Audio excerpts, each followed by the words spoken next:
Nalnu! Më të prek me dorë. Hej, nalnu tak. Nuk zgjedhën kështu problemet, nuk ju ka hija. Çka jeni të bërë? Jo, bash tash du të më thonë ato fjalë. O, le të thua çka do, krejt le dolin shesh, se s'jam du bo marak. O, sa me jo, a i ka i she. Folin a i fjallë. Jo çdo fjalë që të vjen mend, do të me dal nga goja.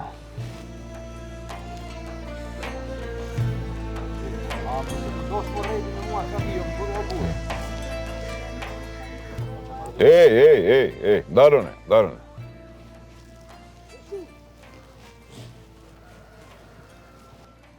Kam jetu mjaftueshëm për me ditë një sen.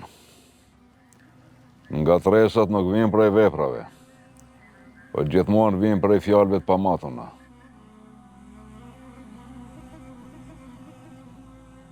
Në jetën tem kam dëgju shumë proverba popullore.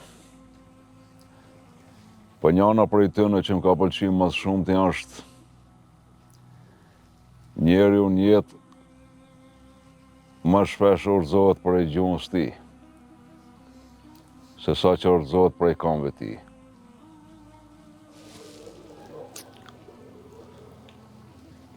Edhe feja jonë nuk na ka mësu me hesht kot. Po çfarë na ka mësu?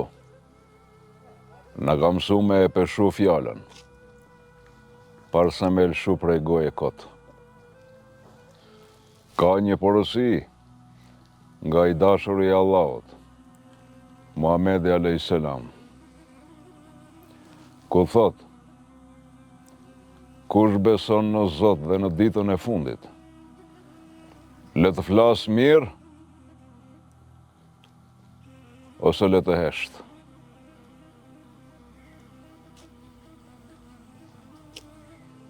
Kur isha i ri, me një fshat, dy vllazë u prishën me zveti për një fjalë goje. Jo për tokë, as për pasuni, po veç për një fjalë goje të nxjerrën me nerva. Me një nejt burrash,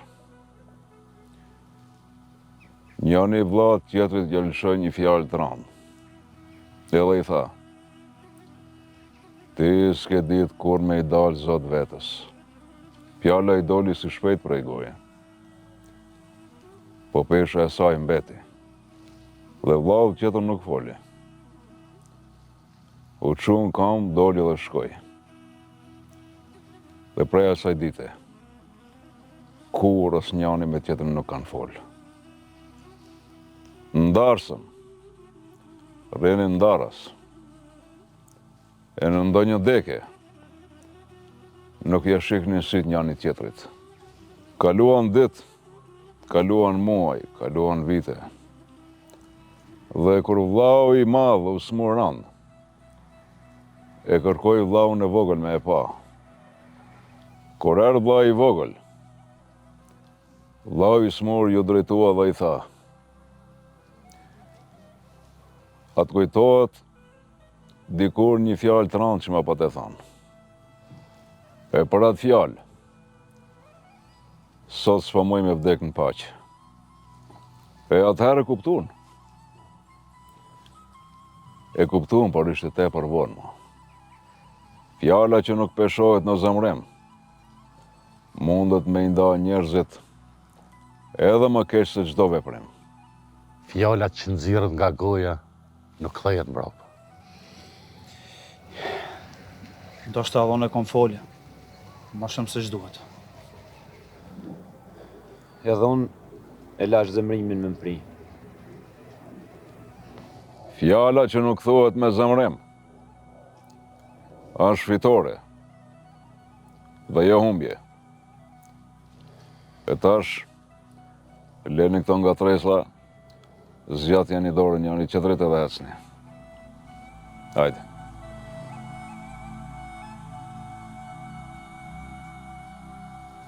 O Bac, gjithmonë e kom pyet veten, pse rall herë flet?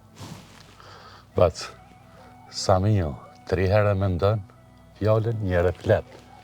Ka njerëz, mas pare e flet, pastaj e mendon.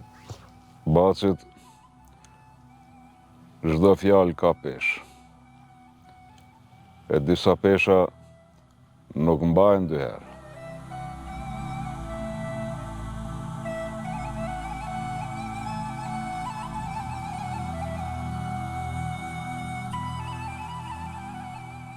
Nuk është urtësi të flasësh bukur. Urtësi është të dish kur të flasësh.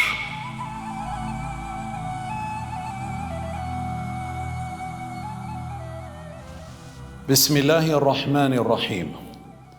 Falenderojmë Zotin Gjallashanuhu, për shëndetjet selamet ja dërgoj Muhammed Mustafas sallallahu alaihi wasallam. Gjuha është nga dhuratat më madhore që Zoti i plot fuqishëm na i ka dhuru neve.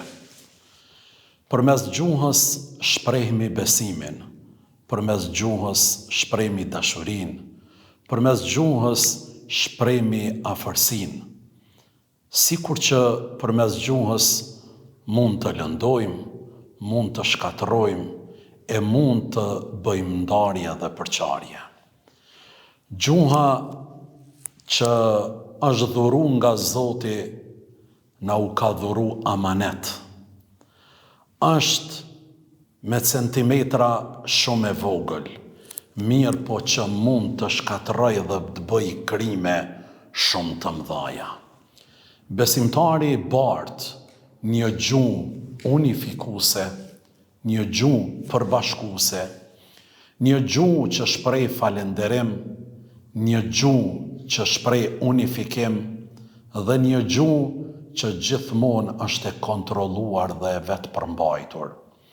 I besojmë fuqishëm fjalës së profetit Muhammed, paqja dhe mëshira e Zotit qoftë mbi të, i cili thotë: më së shumti njerëzit që do t'i fusë në xhehenem është gjuha e shthurur, e pa kujdesur. Për këtë, jo vetëm në këtë Ramazan, mirë po edhe jashtë Ramazanit, gjithmonë e kemi në fokus gjuhën.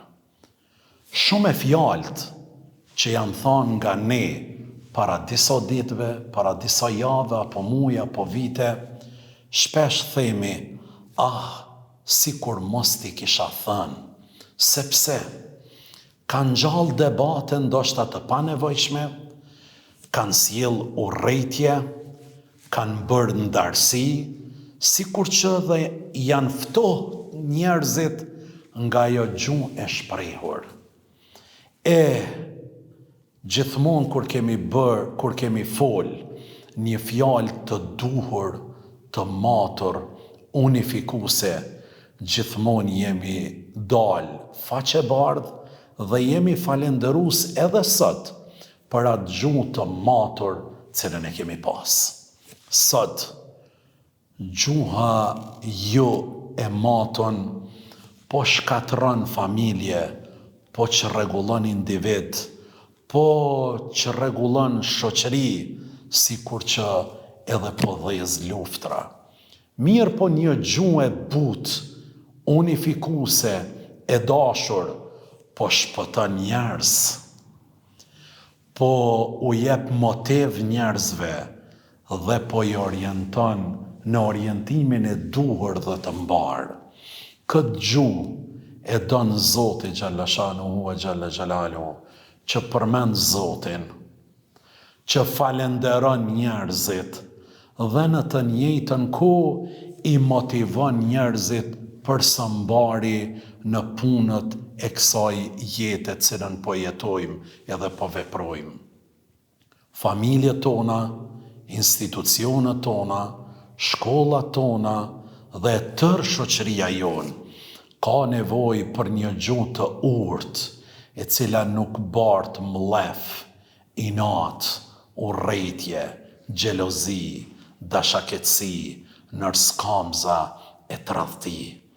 Gjuha i ka rënjët në zemër. Besimtari ka një zemër të qiltërt, të pastërt, Për këtë arsye, gjuha e tina është shumë e bukur, shumë e mirë. Mirë po, ata cilët nuk kanë një zemër të pastër, gjuha e tyre është një gjuhë e ulët.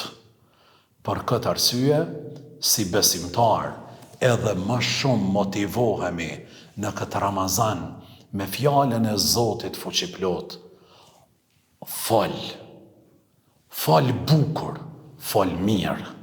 Dhe me fjalën e profetit Muhammed alayhi salatu wassalam, i cili thot, ose fol mirë, ose hesht. Fol mirë, edhe në aspektin gjuhësor, besimtari duhet ta ketë një gjuhë të pastërt, një gjuhë gramatikore, një gjuhë të kuptuar, një gjuhë lehtë të kuptuar.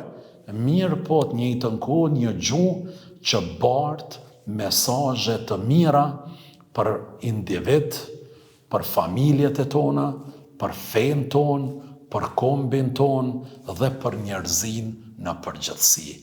Allahu na bëft nga njerëzit që bartin këtë gjuhë të ëmbël unifikuese, e asesi një gjuhë që mbjell mlef, urrejtje e tradhti, sepse me këtë gjuhën e fundit do të mbesmi nga njerëzit më të parrespektuar, më të urryer, dhe asnjë njeri nuk ka dëshirë për t'u taku, për t'u konsultu, për t'u miqësu, për t'u dakordu, për të lidh kontrata të ndryshme biznesore, sepse askush nuk e don gjuhën e ulët, gjuhën e tradhtisë dhe gjuhën e cila që rregullon. Mirë po e don një gjuhë unifikuese. Allahu bëft gjuhët e tona gjuhë të këtilla unifikuese.